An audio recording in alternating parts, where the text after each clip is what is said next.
How to build LR Trunks, Goku, and Vegeta's hidden potential. Is there a wrong way? How's it, everybody? Celtic Link here. We're back for another Dokkan battle video. In today's video, we are talking about the Carnival LR Super Saiyan Trunks, Vegeta, and Goku, and what I believe may be the most appropriate hidden potential. These guys are doing a whole lot, and there may not necessarily be a wrong choice, but there are a couple of choices that may benefit you the most depending on what dupe level you hold them at. So let's go ahead and let's start by reminding ourselves, what exactly are these guys doing?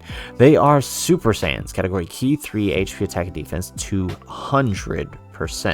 They greatly raise attack for 3 turns, causing colossal damage on their 12 key. On their 18 key, they are raising attack and defense greatly for 3 turns, causing mega colossal damage, right? So you really want to prioritize the 18 and those 12 keys. Now, in order to make that happen, they have their passive. Then their passive does have an entrance animation. It gives them effective against all types and reduction in damage for 30% for 5 turns from their entry turn when there are 2 or more Super Saiyans or movie heroes on the team. They're also getting Key 3 attack and defense 180%. They also get an additional attack and defense 130% when attacking. They get an additional 3 key per int key sphere obtained. They randomly change key spheres of a certain type to int key sphere when there's another Super Saiyans or movie heroes ally attacking in the turn. They also launched an additional attack that has a 50% chance of becoming a super attack for every 3 key spheres obtain up to 3. So with hidden potential investment, they launch up to 4 or 5 super attacks in a turn. Their active skill greatly raises their attack temporarily, and it causes ultimate damage within the turn and giving all attacks critical hit.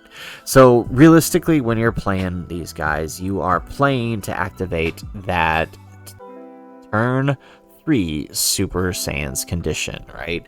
This will allow you to finish fights almost immediately on turn 3. You know, a few fights might extend to turn 4, but realistically, if you're running a dual Carnival lead out of these guys, that is when you are finishing the fight. So you want to play on that. So as we see here with their passive, they've got everything, right? They've got critical hits on the active skill turn.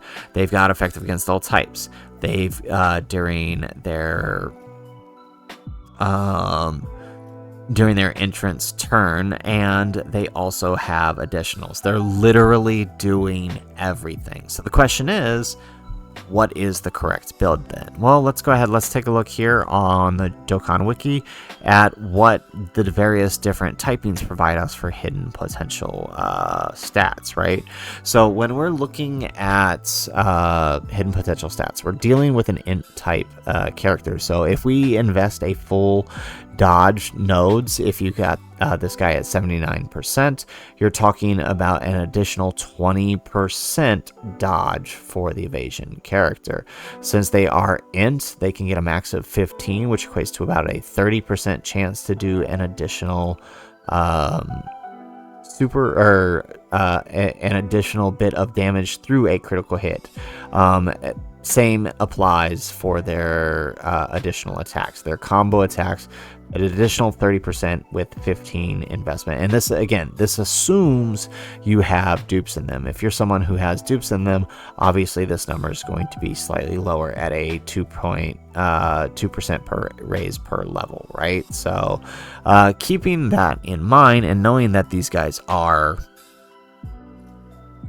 critting, knowing that they have effective against all types, knowing that they are launching additional attacks, I think there's one of 2 good options for them.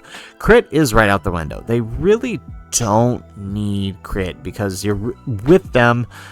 Yeah, it'll kind of help with the early phases, but you don't always necessarily want the extra damage in those early phases. You'll want the extra attacks, but not the extra damage that comes with it, because you want them to build up.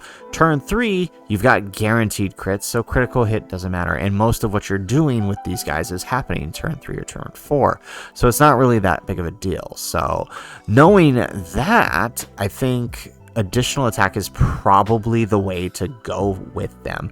With dupes invested, obviously 15 nodes activated will grant you 30% chance to additional. Add on to the fact that they're doing 3 extra supers on top of their initial super for every 3 key spheres that they obtain.